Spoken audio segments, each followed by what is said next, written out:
நம்ம எல்லாருக்குமே தெரிஞ்ச quote, hard work never fails. But in UPSC நீங்க ஹார்ட் ஒர்க் பண்ணியிருந்தாலும் ஃபெயில் ஆகிறதுக்கு நிறைய சான்ஸ் இருக்கு. ஸோ இந்த பண்ண ஏன் சொல்றேன்னா, உங்களோட ஏஜ் வந்து 18 இருக்கலாம், இல்ல 21, இல்ல 22. இப்பதான் நீங்க ஃப்ரெஷ்ஷா வந்து யூபிஎஸ்சி படிக்க ஸ்டார்ட் பண்ண வந்திருப்பீங்க. ஸோ நிறைய பேர் ஃப்ரெஷர்ஸ் யூபிஎஸ்சியில் வரும்போது ஒவ்வொருத்தவங்க ஒரு பாஸ்ட் எக்ஸ்பீரியன்ஸ் இருக்கும். ஸ்கூல்ல படிச்ச ஒரு பேக்ரவுண்ட் இருக்கும், இல்ல காலேஜ்ல ஒவ்வொருத்தவங்க ஒரு எய்ம் இருக்கும்ல. நம்ம ஏன் ஐஏஎஸ் ஆகணும்? இது வரைக்கும் நம்ம லைஃப்ல ஹார்ட் ஒர்க்கே பண்ணல. இதுக்கப்புறம் நம்ம என்ன பண்ண போறோம்? ஸ்கூல் காலேஜ்ல பெருசா படிக்கவே இல்லை. பட் இப்போ என்ன பண்ணலாம்?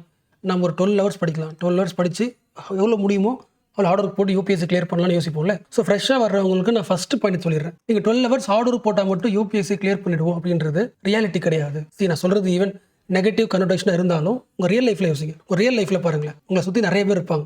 யூபிஎஸ்சியில் 3 இயர்ஸ் படிச்சவங்க, 4 இயர்ஸ் படிச்சவங்க, 5 இயர்ஸ் படிச்சவங்க. ஸோ 3 to 4 இயர்ஸ் படிச்சும் ஃபெயில் ஆகுறாங்கன்னா என்ன அர்த்தம்?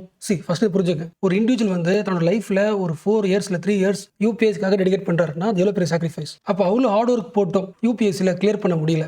ஒரு லைஃப்ல ஒரு 3 to 4 இயர்ஸ் 5 இயர்ஸ் சாக்ரிஃபைஸ் பண்ணி கிளியர் பண்ண முடியலன்னா யூபிஎஸ்சி கிளியர் பண்றதுக்கு வேற என்ன தேவை? ஒரு ஃப்ரெஷரா இந்த சீனியர் இருக்கார்ல, தன்னோட லைஃப்ல 3 to 4 இயர்ஸ் கொடுத்துருக்காருல, அவங்க கிட்ட இருந்து நீங்க லேர்ன் பண்ணிக்க வேண்டிய 3 இம்பார்ட்டன்ட் லைஃப் லெசன்ஸ் என்ன? அகைன் சொல்றேன், இந்த வீடியோ வந்து ஒரு நியூ இயருக்கு ஏதாவது ஒன்று போடணும், இந்த ஃபார்மாலிட்டிக்கு போடல. நான் டெய்லி என்னோட ஸ்டூடெண்ட்ஸ் கூட ரியாலிட்டியில ப்ராக்டிக்கல்ல சந்திக்கிற டிஃபிகல்ட்டிஸ். ஒரு ஸ்டூடெண்ட் வந்து 8 to 12 ஹவர்ஸ் அசால்ட்டா படிப்பாங்க, டைவர்ஷன் இருக்காது, அவ்வளோ படிச்சும் டெஸ்ட்ல மார்க் வராது. சில ஸ்டூடெண்ட்ஸ் வந்து டெஸ்ட் எழுதுறாங்க, தப்ப சரி பண்ணிக்கிறாங்க, ரீடெஸ்ட் எழுதுறாங்க, ரீடெஸ்ட்லயும் மார்க் வராது. அப்போ இவ்வளோ சின்சியரா 8 to 12 ஹவர்ஸ் படிக்கிற ஸ்டூடெண்ட்டை யூபிஎஸ்சியை எடுத்துக்க மாட்டேங்குது. தெரிஞ்சுக்கணும்ல, அவங்க லைஃப்ல இருந்து லெசன் லேர்ன் பண்ணிக்கணும்ல. ஸோ நான் ஒரு யூபிஎஸ்சி ஃப்ரெஷரா இப்போ ஸ்டார்ட் பண்ணா what are the important life lessons நான் ஃபர்ஸ்ட் லேர்ன் பண்ணிக்கணும். யூபிஎஸ்சி ஆரம்பிக்கிறதுக்குள்ள இதுக்குள்ள இருக்கிற பிரச்சனைகள் என்ன, எப்படி படிச்சா கிளிக் ஆகுது, இதெல்லாம் லேர்ன் பண்ணாம நம்ம படிக்க ஆரம்பிச்சோம்னா அகைன் நாம என்ன பண்ணலாம்? இந்த ட்ராப்ல மாட்டிக்கலாம். 3 இயர் 4 இயர் இந்த ட்ராப்ல மாட்டிக்க வாய்ப்பு இருக்கு. ஸோ ப்ரையாரிட்டியா நீங்க தெரிஞ்சுக்க வேண்டிய ஒரு 3 பாயிண்ட்டை நான் சம்மரைஸ் பண்றேன். இந்த 3 விஷயங்களும் உங்களோட டெய்லி ப்ரிப்பரேஷன்ல பயன்படுத்துறீங்க அப்படின்னா you are going on right track. இல்லைனா உடனடியாக மாற்றிக்கொள்ள வேண்டும். ஸ்டார்ட் பண்ணலாம். ஸோ ஃபர்ஸ்ட் முக்கியமான பாயிண்ட், இதை ஸ்டார்ட் பண்றதுக்கு முன்னாடி ஜஸ்ட் லைக் தட் நான் வந்து ஒரு அட்வைஸ் மாதிரி பண்ணல. ஏன்னா அது கேட்கும் போது புதுசாக இருக்கலாம், யூஸ்ஃபுல்லாக இருக்கலாம், பட் மறந்துடும். லாங் டேர்ம் உங்களுக்கு யூஸ்ஃபுல்லாக இருக்காது. இப்போ என்ன பண்ணலாம்னா, நான் சில கொஸ்டின்ஸ் கேட்குறேன். அந்த கொஸ்டினுக்கு வீடியோ பாஸ் பண்ணிட்டு ஆன்சர் பண்ணுங்க, பேப்பர் ஒர்க் பண்ணுங்க, எழுதி பாருங்க. அதில் ஒரு ஆன்சர் வரும். நீங்க சொல்றது நான் சொல்றது ஓரளவுக்கு கம்பேரிசன் கரெக்டாக இருந்துச்சுன்னா you are going on right track. அப்போ ஆட்டோமேட்டிக்காக நீங்க என்ன மாற்றலான்றது உங்களுக்கு தெரிஞ்சிடும். ஸோ ஸ்டார்ட் பண்ணலாம். ஸோ ஃபர்ஸ்ட் பாயிண்ட், இன்னைக்கு நீங்க ஒரு டாபிக் யூபிஎஸ்சிக்கு படிக்கிறீங்கன்னா எப்படி அப்ரோச் பண்ணுவீங்க? ஒரு டாப்பிக்கே எப்படி அப்ரோச் பண்ணுவீங்க? ஃபார் எக்ஸாம்பிள், இன்னைக்கு வந்து கிளைமேட் சேஞ்ச் டாபிக் கண்டிப்பாக ப்ரிலிம்ஸ்லேயும் வரும், மெயின்ஸ்லேயும் வரும். So important topic. இந்த டாப்பிக்கை நீங்க ப்ரிப்பேர் பண்ண போறீங்கன்னா எப்படி பண்ணுவீங்க? என்னென்ன ஆங்கிளில் ப்ரிப்பேர் பண்ணுவீங்க? வீடியோ பாஸ் பண்ணிட்டு உங்களுக்கு மைண்டில் என்ன தோணுதோ மைண்ட் சர்ஃப் பண்ணி சொல்லுங்க. ஆக்சுவலாக அந்த வீடியோ பார்க்குறவங்க 2 பேர் இருக்கலாம். ஒன்று வந்து செல்ஃபாக ப்ரிப்பேர் பண்ணுறவங்க. ஸோ நீங்கள் என்ன பண்ணணும்? இந்த டாப்பிக்கை நம்ம படிச்சு முடிச்சாச்சு அப்படின்னு சொல்றதுக்கு என்னென்ன பாயிண்ட்ஸ்லாம் படிச்சிட்டிங்கன்னா, என்னென்ன ஆங்கிளில் படிச்சிட்டிங்கன்னா நீங்கள் ஓகேன்னு சொல்லுவீங்க. அந்த டாப்பிக்கை உங்களால் சம்மரைஸ் பண்ண முடியுதா? இது ஒன்று. இல்லை ஒருவேளை நீங்கள் ஆல்ரெடி ஒரு கிளாஸ் ஜாயின் பண்ணிட்டு இருக்கீங்க அப்படின்னா உங்கள் கிளாஸில் கிளைமேட் சேஞ்ச் டாப்பிக்கை உங்களோட நோட்ஸில் எடுத்து என்னென்ன சப் டாப்பிக்கில் கவர் பண்ணியிருக்காங்க அதை யோசிச்சு வச்சுக்கோங்க. ஸோ இப்போ நான் ஆன்சர் சொல்கிறேன். கிளைமேட் சேஞ்ச்னா என்ன? What is climate change? கண்டிப்பாக எழுதிருப்பீங்களே உங்கள் நோட்ஸில். எஸ். கிளைமேட் சேஞ்ச் ஏன் உருவாகுது? காசஸ். அடுத்து கிளைமேட் சேஞ்ச்னால என்ன இம்பாக்ட் ஏற்படுது? What are the effect? இந்த கொஸ்டின் எல்லாமே பேசிக் கொஸ்டின். கரெக்டா? கண்டிப்பாக இந்த கொஸ்டினாச்சும் மைண்டில் வந்துருக்கணும். பட் இதுக்கு நீங்கள் ஆன்சர் எடுத்தீங்கன்னா இந்த எல்லா ஆன்சருமே மெமரி பண்ணுற ஆன்சராக இருக்கும். Which means road learning. UPSC இந்த 3 பாயிண்ட்டை மட்டும் எதிர்பார்க்காது. இன்னும் கொஞ்சம் எக்ஸ்ட்ரீமாக போயிட்டு கிளைமேட் சேஞ்ச்னால டெவலப்டு கண்ட்ரீஸை விட டெவலப்பிங் கண்ட்ரீஸ் அதிகமாக பாதிக்கப்படுதுல்ல. ஒய்? லாஜிக் புரிஞ்சா? அப்போ என்னோட ப்ரிப்பரேஷனில் கிளைமேட் சேஞ்ச் பற்றி ஒரு டாபிக் இருக்குன்னா டெவலப்பிங் கண்ட்ரீஸோட பாதிப்பு டிஃப்ரெண்டாக இருக்கு, அதுக்கான பாயிண்ட்ஸும் நீங்கள் எழுதிருக்கணும். இந்த ப்ரிப்பரேஷன் யூபிஎஸ்சிக்கான ப்ரிப்பரேஷன். இந்த கொஸ்டின்ஸ் இருக்குல்ல, இது ஸ்கூல் லெவலில் ப்ரிப்பரேஷன். டிஃப்ரென்ஸ் புரியுதா? இந்த டிஃப்ரென்ஸ் ஏன் சொல்கிறேன்னா, இது நீ ஃபர்ஸ்ட் டேலேருந்து தெரிஞ்சுக்கணும். ஏன்னா நிறைய பேர் செல்ஃபாக ப்ரிப்பேர் பண்ணாலுமே ஒரு டாபிக் என்ன பண்ணுவீங்க? நீங்கள் யூடியூப்ல கிளாஸ் பார்ப்பீங்க. நீங்கள் பார்க்குற மோஸ்ட் ஆஃப் தி கிளாஸ் தமிழில் பார்த்தீங்கன்னா தமிழ்நாட்டில் most of the academy IAS அகாடமின்னு ஹெட்டிங் போட்டிருக்கோம். பட் நடத்துறது எல்லாமே டிஎன்பிசி. அப்போ டிஎன்பிசி ஸ்டூடெண்ட்ஸ்க்கு வந்து கண்டிப்பாக what is climate change, cause, effect, data, fact அதுதான் முக்கியம்.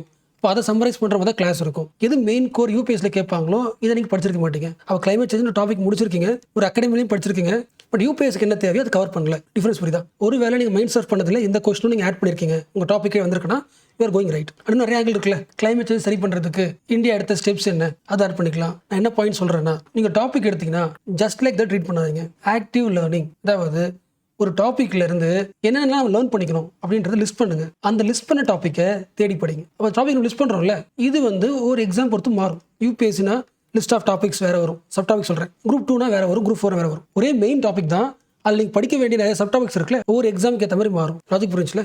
எஸ். ஸோ ஒரு யூபிஎஸ்சி ஆஸ்பிரண்டோட மைண்ட் செட் எப்படி இருக்குன்னு தெரியுதுல்ல, way of thinking, way of reading தெரிஞ்சுல. உங்களுக்கு புரிஞ்சிருக்கும்.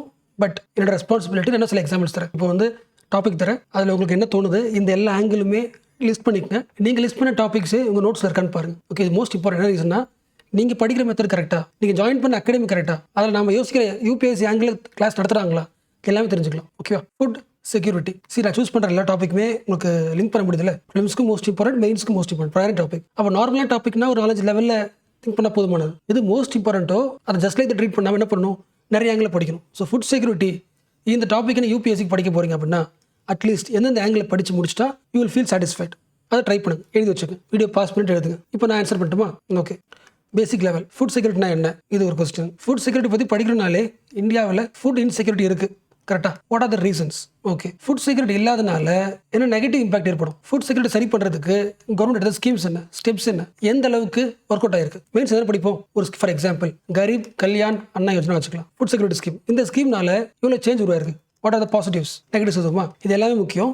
அண்ட் ஆல்சோ இந்தியாவில் வருஷம் ஃபுட் ப்ரொடக்ஷன் அதிகமாகிட்டே இருக்குது. அதாவது ஃபுட் ப்ரொடக்ஷன் வந்து சர்ப்ளஸ். ஸோ ஃபுட்டு சர்ப்ளஸாக இருக்கும்போது இந்தியாவில் கண்ட்ரியில் ஃபுட் செக்யூரிட்டி இன்னும் ஏன் சேலஞ்சாக இருக்குது? மீனிங் புரியுதா? ஓரளவு கையாக புரியுதுல்ல? இது குரூப் 4ல கேட்க மாட்டாங்க, குரூப் 2லையும் கேட்க மாட்டாங்க. அப்போ நீங்கள் யூடியூப்பில் குரூப் 2 லெவல் ஆஃப் வீடியோ பார்க்குறீங்களா, இல்லை யூபிஎஸ் லெவல் ஆஃப் வீடியோ பார்க்குறீங்களான்றது இது ஒரு எக்ஸாம்பிள். அப்போ இதுக்கு என்ன தேவை? Conceptual clarity. நீங்கள் ஆல்மோஸ்ட் எனக்கு கமெண்ட் பண்ணுறீங்களே, அதில் மோஸ்ட்லி நீங்கள் என்ன போடுறீங்க? Crystal clear concept, concept clarity சூப்பராக இருக்குது, கிறிஸ்டல் கிளியர் சொல்கிறீங்களே, அதுக்கு என்ன ரீசன்? அதெல்லாம் பிளான் பண்ணது தான். பிளான்டு. என்ன ரீசன்னா, எல்லாரோட யூபிஎஸ்சி ப்ரிப்பரேஷனோட ஃபர்ஸ்ட் ஸ்டெப் என்னன்னா, ஃபவுண்டேஷன் என்னன்னா எல்லா டாப்பிக்கை பற்றியும் கான்செப்ஷுவல் கிளாரிட்டி கற்றுக்கிறது தான். பட் என்னோட ப்ரிப்பரேஷனில் இந்த ஃபஸ்ட்டு ஸ்டேஜே கஷ்டமாக இருந்துச்சு. ஸோ ஃபஸ்ட் லெவலே டைம் ஆகிடும்.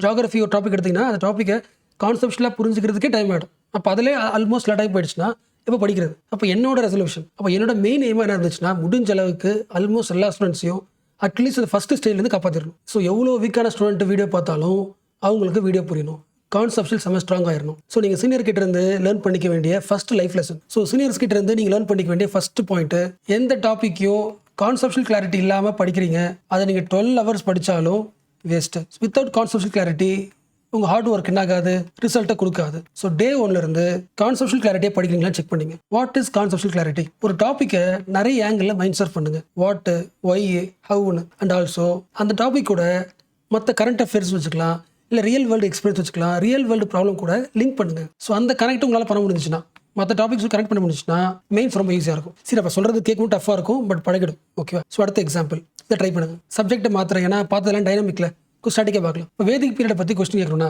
கொஸ்டின் கேட்கறது அப்புறம் வேதிக் பீரியட் டாப்பிக்கை நீங்கள் வந்து ப்ரிப்பேர் பண்ணுறீங்க யூபிஎஸ்சிக்கு. ஒரு அகாடமியாக ப்ரிப்பேர் பண்ணிக்கலாம், செல்ஃபாக பண்ணிக்கலாம். என்னென்ன டாப்பிக்லாம் முடிச்சிருந்தா இது கவர் ஆகிடும் அப்படின்றது உங்களோட பாயிண்ட் ஆஃப் வியூ. நான் சொல்லவா?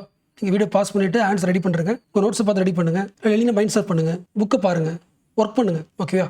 இந்த ஒர்க் பண்ணுறது நமக்கு டைம் கிடைக்கும் போது யூஸ் பண்ணிக்கங்க. ஸோ ஸ்டார்ட் பண்ணலாம். வேதிக் பீரியட் என்ன சொல்லலாம்? ரிக் வேதிக் சொல்லலாமா? ஓகே. வேத காலத்தோட இயர் என்ன, எப்போ வேதிக் ஏஜ் ஆரம்பிச்சது, கரெக்டா? அந்த வேத காலத்தில் இருந்த மெயின் ஆக்குபேஷன்ஸ் என்ன, வேத காலத்தில் வாழ்ந்த சொசைட்டி, சமூகம் என்ன மாதிரி சமூகம், ஓகே. அந்த டைமில் கடவுளை கும்பிட்டாங்களா, அப்படி கும்பிட்டாங்கன்னா என்ன காட்ஸ் வர்ஷிப் பண்ணாங்க, இது எல்லாமே முக்கியமானது. பட் இது எல்லாமே ஸ்கூல் லெவல் ஆஃப் லேர்னிங். நீங்கள் மெயின்ஸ் ரெடி ஆகும்போது ரிக் வேதிக்ல இருந்து லேட்டர் வேதிக்கு ஷிஃப்ட் ஆகும்போது என்ன இம்பாக்ட் ஏற்பட்டுச்சு, புரியுதா? கான்செப்ஷுவல் அண்டர்ஸ்டாண்டிங், அதாவது அனலைஸ் பண்ண சொல்றாங்க. புரிஞ்சா? அதாவது ரிக்வேதிக்ல இருந்து லேட்டர் வேதிக்கு சொசைட்டி மாறுது, கேஸ்ட் சிஸ்டம் வருது. அதனால இந்தியாவில் என்ன இம்பாக்ட் ஏற்பட்டுச்சு, ரிக்வேதிக் லேட்டர் வேதிக்கே மாறுறதுனால இந்தியாவில் ஏற்பட்ட சேஞ்சஸ் என்ன, அது கேட்குறாங்க, அனலைஸ் பண்ண சொல்றாங்க. கரெக்டா? அண்ட் ஆல்சோ ஹரப்பன் சிவிலைசேஷனுக்கும் வேதிக் சிவிலைசேஷனுக்கும் என்ன டிஃபரன்ஸ்? வேத காலனால என்னது, போயம் தானே, ஹைம்ஸ் படிச்சிருக்குமா? வேத காலத்தில் இருக்கிற இந்த போயம்ஸ் வச்சுக்கிட்டு அந்த காலத்தோட பொலிட்டிக்கல், சோஷியல், எக்கனாமிக் ஸ்ட்ரக்சரை தெரிஞ்சுக்க முடியும். இது அடுத்த லெவல். டிஃபரன்ஸ் புரியுதா? யூபிஎஸ்சி மைண்ட் செட் என்ன புரியுதா? இன்னொரு தர ஹிஸ்ட்ரியே ரொம்ப பேசிக் கிளீஷே எக்ஸாம்பிள் எல்லா கிளாஸும் சொல்றது. அதாவது காலேஜ் முடிச்சுட்டு வர யூபிஎஸ்சி ஆஸ்பிரண்ட் யூபிஎஸ்சி மைண்ட் செட்டுக்கு ஷிஃப்ட் ஆகிறதுக்கு சொல்ற எக்ஸாம்பிள் பேட்டில் ஆஃப் பானிபட். இந்த டாபிக் உங்களுக்கு இருக்கா? இப்போ நீங்க படிக்கலனாலும் இதை நீங்க எக்ஸாமுக்கு ஃபியூச்சர்ல படிக்க போறீங்க அப்படின்னா என்னென்ன ஆங்கிள் படிச்சா அது கவர் ஆகிடும். பேட்டில் ஆஃப் பானிபட் யாருக்கு நடந்தது, எப்போ நடந்துச்சு, அதோட இம்பாக்ட் என்ன, அதோட ரிசல்ட் என்ன. பட் இது எல்லாமே group 4 level of reading, school level of reading. But யூபிஎஸ்சிக்கு படிக்க போறீங்கன்னா உங்க மைண்ட் செட் என்ன கொஞ்சம் அனலிட்டிக்காக மாற்றணும். எப்படி மாற்றுறது? இந்தியாவில் மோஸ்ட் ஆஃப் தி வார் ஏன் பானிபட்டில் நடக்குது, பானிபட்ன்ற பகுதி அவ்வளோ ஏன் மோஸ்ட் இம்பார்ட்டன்ட், ஏன் பானிபட் ரீஜன் வந்து மோஸ்ட் ஸ்ட்ராட்டஜிக் பிளேஸாக இருக்குது, சண்டை போடுற பிளேஸாக இருக்கிறதுக்கான காரணங்கள் என்ன, அது யூபிஎஸ்சி பாயிண்ட் ஆஃப் வியூ.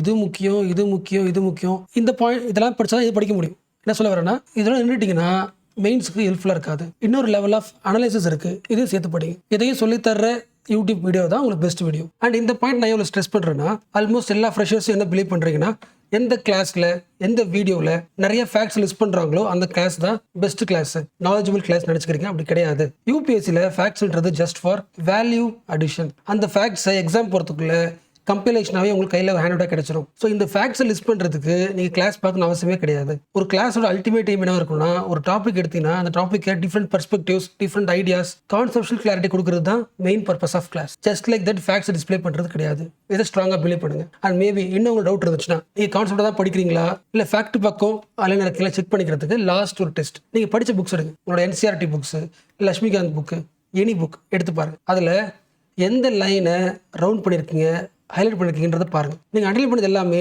ஃபேக்ட்ஸாக இருக்குது அப்படின்னா நீங்கள் இன்னும் கான்செப்ட் பக்கம் வரல. பட் நீங்கள் ஹைலைட் பண்ணது எல்லாமே கான்செப்ஷுவாலிட்டி டேர்ம்ஸ், அதை கரெக்டாக ஹைலைட் பண்ணிருக்கீங்கன்னா you are already in right track. So இப்போ டிஃப்ரென்ஸ் புரியுதா? ஒரு சீனியர் 4 இயர்ஸ் படித்தோம் யூபிஎஸ்சி கிளியர் பண்ண முடியலன்னா, யூபிஎஸ்சி எதிர்பார்க்குற அனாலிசிஸ் ஆங்கிளில் ஒரு டாப்பிக்கே கவர் பண்ணல, இன்னும் போர்ஷன்ஸை கவர் பண்ணல. என்ன பண்ணுறாரு? ஒரு புக் எடுத்துக்கிறாரு, ஒரு டாபிக் இருக்குன்னா அப்படியே லைன் பண்ணி படிச்சுட்டே வராரு, அடுத்த போய் திருப்புறாரு, லைன் பண்ணி படிச்சுட்டே வராரு, அடுத்த போய் திருப்பாரு, லைன் பண்ணி படிச்சுட்டு வராரு. அப்போ யூபிஎஸ்சிக்கு இந்த போர்ஷன்ஸை முடிச்சாச்சா அப்படின்றது இன்னும் ஃபோக்கஸ் பண்ணி படிக்கல. இந்த லைஃப் லெசன் நீங்கள் கண்டிப்பாக எடுத்துக்கணும் ஃபர்ஸ்ட் டேல இருந்து. நீங்கள் படிக்கிற ஒரு டாபிக் யூபிஎஸ்சிக்கு வருதா, சிலபஸ் பார்த்தாச்சு, யூபிஎஸ்சிக்கு வருதுன்னா அடுத்த லெவல் அந்த டாப்பிக்கை எவ்வளோ டெப்த்தில் படிக்கணும், இது செகண்ட் லைஃப் லெசன். பண்ணி புரிச்சா? கான்செப்ஷுவல் கிளாரிட்டியாக படிக்கிறது ஒன்று, லிங்க் பண்ணி படிக்கணும், ஓகே. பட் எவ்வளோ அளவுக்கு படிக்கணும்? அதிகமாக படிக்கக்கூடாது, யூபிஎஸ்சி லெவலுக்கு படிக்காம விட்டுறக்கூடாது. பண்ணி புரிச்சுல? எஸ். அப்போ எந்த டாபிக் படித்தாலும் அந்த டாப்பிக்கை நீங்கள் மெயின்ஸ் கொஸ்டின் பேப்பர் எடுத்து அந்த டாபிக் வந்திருக்கா, எந்த லெவல் வரைக்கும் வந்திருக்கு, அதாவது நீங்கள் ஃபஸ்ட் என்ன பண்ணணும், டாப்பிக்கை மைண்ட் செட் பண்ணி டாபிக் போட்டுருணும், ஓகேவா? இந்த டாபிக்குள்ளவே எல்லா கொஸ்டின் அடங்கிடுதா, ப்ரீவியஸ் கொஸ்டின் பார்த்து செக் பண்ணணும். நீங்கள் லிஸ்ட் பண்ணதுலேயே அந்த டாபிக் வந்துருச்சுன்னா அது போதும். ஏன்னா எக்ஸ்ட்ரா டெப்த்தாக கேட்குறாங்கன்னா அந்த ஆங்கிளையும் உங்கள் பாயிண்ட் என்ன பண்ணணும், ஆட் பண்ணிக்கிட்டு லேர்ன் பண்ணிக்கணும். டிஃபரன்ஸ் புரியுதா? செகண்ட் சொல்கிறேன். இப்போ உங்களுக்கு ஓரளவுக்கு வாட் இஸ் யூபிஎஸ்சி மைண்ட் தெரிஞ்சிருக்கும். இப்போ நான் கொஸ்டின் கொடுக்குறேன், இப்போ இந்த ஆங்கிள் யோசிங்க, மாறிட்டீங்க செக் பண்ணுங்கள். இப்போ சொன்னதுக்கப்புறமும் மைண்ட் செட் ஷிஃப்ட் ஆயிருக்கான்னு செக் பண்ணிங்க. பல்லவா டைனஸ்டி இது எல்லாரும் படிப்பாங்க யூபிஎஸ்சியில், ஓகே. இதை பற்றி ப்ரிப்பேர் பண்ணணும். ஸ்கூல் லெவலில் என்னென்ன பாயிண்ட்ஸ் எழுதலாம், யூபிஎஸ் லெவலில் என்ன பாயிண்ட்ஸ் எழுதலாம், இப்போ டிஃப்ரென்ஸ் உங்களால் யோசிக்க முடியுதா? யோசிச்சு எழுதிட்டு வீடியோ பாருங்கள். பல்லவாஸ்னா யார், ஃபவுண்டர் யார், எந்த ஊரில், எந்த டைமில், எந்த ரீஜியன், அவங்க எதுக்கு ஃபேமஸ், அந்த ராஜாக்களோட முக்கிய டைட்டில்ஸ் என்ன, அவங்க போட்ட வார் என்ன, பல்லவா டைனஸ்டியோட கான்ட்ரிபியூஷன்ஸ் என்ன, அண்ட் ஃபைனலி இந்தியாவோட டெம்பிள் ஆர்கிடெக்சரில் பல்லவாஸோட கான்ட்ரிபியூஷன் என்ன, இந்தியாவோட டெம்பிள் ஆர்கிடெக்சரில் பல்லவா டைனஸ்டி எப்படி இம்ப்ரூவ் பண்ணுச்சு, இல்லைனா பல்லவா டைனஸ்டி இந்தியாவோட ஆர்கிடெக்சரை எப்படி சவுத் ஈஸ்ட் முழுக்க எக்ஸ்பேண்ட் பண்ணாங்க. இந்த ஆங்கிள் யோசிக்கணும், ஓகேவா? இதெல்லாம் ஒரு 5 இயர்ஸ்க்கு முன்னாடி யோசிக்கிறது ரொம்ப கஷ்டம். இப்போ ஈஸி. சாட் ஜிபிடி இருக்குது, சாட் ஜிபிடி ஒரு படிக்கிறீங்க வச்சுக்கலாம். அந்த டாப்பிக்கை ஃபஸ்ட்டு போடுங்க, மைண்ட் செட் பண்ண சொல்லுங்கள். யூபிஎஸ்சி பாயிண்ட் ஆஃப் வியூ படிக்கணும், UPSC mains point of view படிக்கணும் கேளுங்க. அவனே லிஸ்ட் ஆஃப் டாபிக்ஸ் கொடுப்பான், கம்பேர் பண்ணிங்க. ரொம்ப ஈஸி. ஸோ ஸ்கோப் இருக்குது, நீ தான் பயன்படுத்திக்கணும். ஒரு வேளை சாட் ஜிபிடி யூஸ் பண்ணலனாலும் பிரச்சனை கிடையாது, ஏன்னா டைம் அதிகமாக வேஸ்ட் ஆகும், நெட்டில் இருக்கிறது டைவர்ட் ஆகிடும் அப்படின்னா கூட ப்ராப்ளம் கிடையாது. ஆல்டர்னேட்டிவ் என்ன பண்ணணும், சீரியஸ் ஆஃப் டெஸ்ட் அட்டன் பண்ணிட்டே இருக்கணும். லாஜிக் புரிஞ்சா? நமக்கு கிரிட்டிக்கல் திங்கிங் கிடையாது. ஒரு டாபிக் இருந்துச்சுன்னா டிஃப்ரெண்ட் ஆங்கிள் யோசிக்க முடியல, மெயின்ஸ் பாயிண்ட் ஆஃப் வியூ யோசிக்க முடியல, ஓகே அப்படின்னா ஃப்ரீயாக கிடைக்கிற மெயின்ஸ் கொஸ்டின் பேப்பர் எடுத்து நீங்கள் படித்த டாபிக் இருக்குல்ல, அந்த டாப்பிக்கை எப்படிலாம் கொஸ்டின் கேட்டிருக்காங்க டெஸ்ட் அட்டன் பண்ணுறது வழியாக இந்த கிரிட்டிக்கல் திங்கிங், அனாலிசிஸ், அந்த கான்செப்ஷுவல் கிளாரிட்டி இருக்குல்ல, அந்த பாயிண்ட் ஆஃப் வியூ கிடைச்சிடும், ஓகேல? So previous year questions most important. அப்போ தானே தெரியும் எந்த டெப்த்துக்கு படிக்கணும்னு தெரியும். அந்த லெவலுக்கு படிச்சு முடிச்சுன்னா செக் பண்ணிக்கிறதுக்கு என்ன பண்ணணும், டெஸ்ட் ப்ராக்டிஸ் பண்ணுங்க. மெயின்ஸ் கொஸ்டின் நிறைய ஃப்ரீயாகவே இருக்குது, ஆன்லைனில் பயன்படுத்திங்க. ஜிஎஸ் ஒன்றும் போடுங்க, நிறைய கொஸ்டின்ஸ் வரும். அந்த கொஸ்டின் ஆங்கிள் பார்த்துருக்கீங்களா பாருங்க, இல்லை ஆன்சர் பண்ணிக்க, சிம்பிள். பட் உங்களுக்கு தெரியும் UPSC is not a game of just reading. இல்லை படிச்சுட்டா மட்டும் போதாதில்ல, படிச்சுட்டா பாஸ் பண்ணிடலான்னா நிறைய பேர் பாஸ் பண்ணலாம். எது மோஸ்ட் இம்பார்ட்டன்ட் பார்ட்டு, ரிவிஷன் தான். இருக்கிறதுலே பெரிய டஃப் என்னது, ரிவிஷன். அது ஒரு மென்டர் இருக்கணும், ரிவிஷன் பண்ண சொல்லணும், டெஸ்ட் எழுத சொல்லணும், அகைன் ரீடெஸ்ட் வைக்கணும். ரீடெஸ்ட் வைக்கிறதுக்கு டைம் கொடுத்தா என்ன பண்ணுவோம், நம்ம ரிவிஷன் பண்ணிட்டு டெஸ்ட் எழுதும். பட் அகைன் இதுலேயும் ப்ராப்ளம் இருக்குது. ஃபார் எக்ஸாம்பிள் எக்கனாமிக் டெஸ்ட் இருக்கீங்க, படிச்சு டெஸ்ட் எடுங்க, அது ஃபர்ஸ்ட் எல்லாரும் பண்ணுவாங்க. டாபிக் படிச்சுட்டு டெஸ்ட் எழுதுறது எல்லாம் பண்ணுவாங்க. பட் தப்பு பண்ணியாச்சு, அகைன் என்ன பண்ணியாகணும், ரீடெஸ்ட், ரிவிஷன் டெஸ்ட் எழுதணும். இந்த ரிவிஷன் டெஸ்ட் என்ன பண்ணணும்னா 2 ஆங்கிள் பண்ணணும். ஒன்று, நீங்கள் தப்பான கொஸ்டின் இருக்கும்ல, அந்த ஏரியா மட்டும் ஃபோக்கஸ் பண்ணி ஸ்டாண்டர்ட் புக்கில் அந்த லைன் இருக்கா, அந்த ஸ்டேட்மெண்ட் இருக்கா, அந்த ஏரியா நான் ஏன் படிக்கல, அண்டர்லைன் பண்ணி படிச்சுட்டேன்னா படிக்கலையா, இல்லை மிஸ் பண்ணிட்டேனா, இல்லை கன்ஃபியூஸ் ஆகிடுச்சா அப்படின்னு தப்பான டாபிக்ஸை மட்டும் என்ன பண்ணிக்கலாம், அனலைஸ் பண்ணிவிட்டு மறுபடியும் என்ன பண்ணலாம், டெஸ்ட் எழுதலாம். இது ஒன்று. இதோட முக்கியமானது ரிவிஷன் பண்ணுற மெத்தடாலஜி மாற்றணும். இந்த பாயிண்ட் நான் பல தடவை சொல்லிட்டேன், பட் அகைன் இந்த வீடியோ சான்ஸாக யூஸ் பண்ணி அகைன் சொல்கிறேன். நீங்கள் ஒரு 100 பேஜ் இருக்குன்னா படிக்கும்போது 100 பேஜ் என்ன பண்ணுவீங்க, நீங்கள் படிப்பீங்க, ரீட் பண்ணி கற்றுக்கிறீங்க. ரிவிஷன் எதுக்கு பண்ணுவீங்க, எக்ஸாம் ரிவிஷன் பண்ணுறீங்க. எதெல்லாம் மோஸ்ட் இம்பார்ட்டன்ட் டாப்பிக்கோ அதை படிக்கணும். ஒரு 100 பேஜ் இருக்குன்னா எக்ஸாம் போக போகிறீங்கன்னா 100 பேஜில் எந்த டாப்பிக்கில் மோஸ்ட் இம்பார்ட்டன்ட்டோ அதை ப்ரையாரிட்டி பண்ணி படிக்கணும். நீ புரிஞ்சா? இந்த புக்கு ஃபுல்லாக டாபிக் இருக்குது, பட் மைக்ரோ டாபிக்ஸை ரிவிஷன் பண்ணுங்க. அடிக்கடி ப்ரீவியஸ் இயர் கொஸ்டினில் லாஸ்ட் 10 இயர்ஸில் எந்த டாபிக் ஃபண்டமெண்டல் ரைட்ஸில் அதிகம் வருதோ அதை ரிவிஷன் பண்ணுங்க. லாஜிக் புரிஞ்சா? ரிவிஷன் பண்ண போறீங்கன்னா you have to do priority. ஒரு பேஜ் எடுத்துட்டு ஃபர்ஸ்ட் லைன்லேருந்து படிச்சுட்டே வர்றது, செகண்ட் அப்படியே போகிறதுன்றது தப்பான மெத்தடு, ஓகே? இதெல்லாம் மோஸ்ட் இம்பார்ட்டன்ட் டாபிக்ஸோ அந்த மைக்ரோ டாபிக்ஸை ப்ரீவியஸ் இயர் கொஸ்டின் அடிக்கடி வரதை அதை ப்ரையாரிட்டி பண்ணி என்ன பண்ணணும், ரிவிஷன் பண்ணணும். நீ தப்பான ஏரியாவை ரிவிஷன் பண்ணணும். அடுத்தது எப்படி ரிவிஷன் பண்ணணும்? ஒரு 4 பேஜ் இருக்குது, ஃபஸ்ட்லேருந்து படிக்கல, இந்த பேஜாக படிக்க போகிறீங்க, ஓகே சூஸ் பண்ணியாச்சு. ஏன் சூஸ் பண்ணிக்கிங்க? இது ப்ரையாரிட்டி டாப்பிக்கு. இல்லை நீங்கள் என்ன பண்ணுறீங்க, டெஸ்ட்டில் தப்பு பண்ணுறீங்க. டெஸ்ட்டில் தப்பு பண்ண ஏரியா மட்டும் எடுத்து ஃபோக்கஸ் பண்ணுறீங்க. அந்த லைன் படிச்சிருக்குமா இல்லையா, ஏன் தப்பு பண்ணிட்டோம், அந்த லைன் இருக்கா இல்லையா, ஆன்சர் எக்ஸ்பிளேஷன் படிச்சு நோட் பண்ணிட்டீங்க. ஓகேவா? இந்த பேஜ் எப்படி படிக்கிறது? For example monetary policy first time நீ கிளாஸில் கவனிச்சிருப்பீங்க. ஓகேவா? இப்போ என்ன பண்ண போய் எக்ஸாம் போகிறதுக்கு முன்னாடி ரிவிஷன் பண்ண போறீங்க. ரிவிஷன் பண்ணும்போது மானிட்டரி பாலிசி பேஜ் எடுத்து அப்படி படிச்சிட்டா கூடாது. இதுக்கு பேர் வந்து பாசிவ் ரிவிஷன். இது நீங்கள் பேப்பர் பாஸ் அப்படி வந்துட்டே இருக்கீங்க, எக்ஸாமில் மறக்கிறதுக்கு சான்ஸ் இருக்குது. ரிவிஷனை இன்னும் கொஞ்சம் ஆக்டிவாக மாற்றுங்க. லேர்னிங் எப்படி நீங்கள் சூஸ் பண்ணீங்களோ, அதாவது இந்த டாப்பிக்கில் இத்தனை பாயிண்ட்ஸ்லாம் படிக்கணும் அதை தேடி படிச்சிங்களோ, ரிவிஷனையும் நீங்கள் தேடி படிக்கணும். எப்படி நீங்கள் மைண்ட் செட் பண்ணுங்கள். மானிட்டரி பாலிசி கமிட்டி இதில் எக்ஸாமில் எதெல்லாம் ஃபர்ஸ்ட் லெவல் கேட்பாங்க அதை யோசிங்க. மானிட்டரி பாலிசி கமிட்டினா என்ன, அதோட எய்ம் என்ன, கமிட்டி எத்தனை மெம்பர்ஸ் இருப்பாங்க, கமிட்டியில் இருக்க மெம்பர்ஸை யார் அப்பாயிண்ட் பண்ணுவாங்க, மானிட்டரி பாலிசி கமிட்டி இன்ஃப்ளேஷனை எப்படி கண்ட்ரோல் பண்ணுது, அந்த இன்ஃப்ளேஷன் கண்ட்ரோல் பண்ணும்போது அதில் இருக்க சேலஞ்சஸ் என்ன, ஒருவேளை மானிட்டரி பாலிசி கமிட்டி அவங்க டார்கெட் அச்சீவ் பண்ணலன்னா என்ன ஆகும். இதெல்லாம் பேசிக் கொஸ்டின்ஸ். இந்த கொஸ்டினுக்கு என்ன ஆன்சர்னு நீங்களே ஒன் லைனில் ஆன்சரை எழுதுங்க, இல்லை யோசிங்க. எல்லாத்துக்கும் என்ன பண்ணணும், நீங்கள் ஆன்சர் எழுதணும். நீங்கள் படித்த டாப்பிக்கை என்னென்ன ஆங்கிளில் வந்து எக்ஸாமில் கேட்பாங்க, நீங்கள் கொஸ்டின் ஃப்ரேம் பண்ணி ஆன்சர் என்ன பண்ணுறீங்க, ஷார்ட் கீவேர்டாக எழுதுங்க ஆன்சர். அப்படி எழுதும்போது மெம்பர்ஸில் 6 பேரா 7 பேரா டவுட் வந்துச்சுன்னா அந்த பார்ட்டை மட்டும் எடுத்து என்ன பண்ணுங்கள், ரிவிஷன் பண்ணுறங்க, அண்டர்லைன் பண்ணுறங்க. அப்போ அந்த ஏரியா தான் உங்களுக்கு மறக்குது. ஸோ ரிவிஷன் மீன்ஸ் எது உங்களுக்கு மறக்குதுன்றது தெரிஞ்சுக்கணும். So second life lesson you have to learn from the seniors.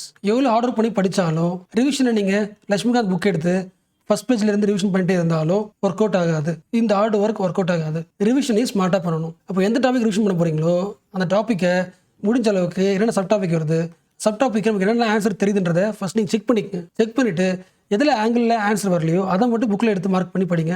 அதுதான் உங்களோட வீக்கஸ்ட் ஏரியா. எப்போ உங்கள் வீக் ஏரியா ஸ்ட்ராங் பண்ணுறீங்களோ ஆட்டோமேட்டிக்காக என்ன ஆகிடும், எக்ஸாமில் மார்க் வரது சான்ஸ் உண்டு. And third important life lesson, அது உங்களுக்கு தெரிஞ்சிருக்கும், பட் அகைன் சொல்கிறேன், முடிஞ்ச அளவுக்கு டெஸ்ட்டை ப்ராக்டிஸ் பண்ணிட்டே இருங்க. டெய்லி ப்ராக்டிஸ் பண்ணுங்க. சீனியர்ஸ் வந்து நிறைய படிப்பாங்க, பட் டெஸ்ட் எழுதுறதுக்கு சோம்பேத்தனப்படுவாங்க, டிலே பண்ணுவாங்க. 1 வீக் இல்லை 1 மாதம் இல்லை 2 மாதம் சேர்த்து எழுத ட்ரை பண்ணுவாங்க. டெஸ்ட் எழுதுறத ப்ராக்டிஸ் பண்ணுறத தள்ளி வைக்காதீங்க.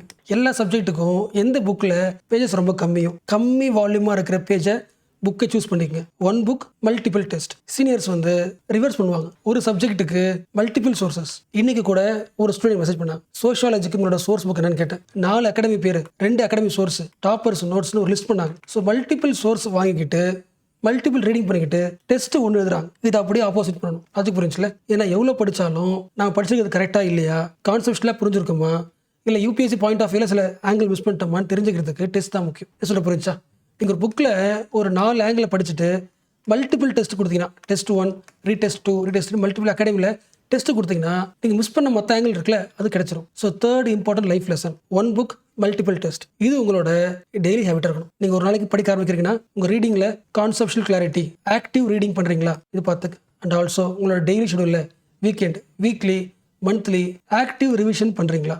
2வது. அண்ட் 3வது, ஒரே ஒரு சோர்ஸ் புக் எடுத்துக்கிட்டு 1 சோர்ஸ் மல்டிபிள் டெஸ்ட். இந்த 3 லைஃப் லெசன் உங்களோட அட்டெம்ப்டை பயங்கரமாக சேவ் பண்ணும். உங்கள் ஹார்ட் ஒர்க்குக்கு இன்னும் கொஞ்சம் வேல்யூவை, சக்ஸஸை அதிகமாக கொடுக்கும்.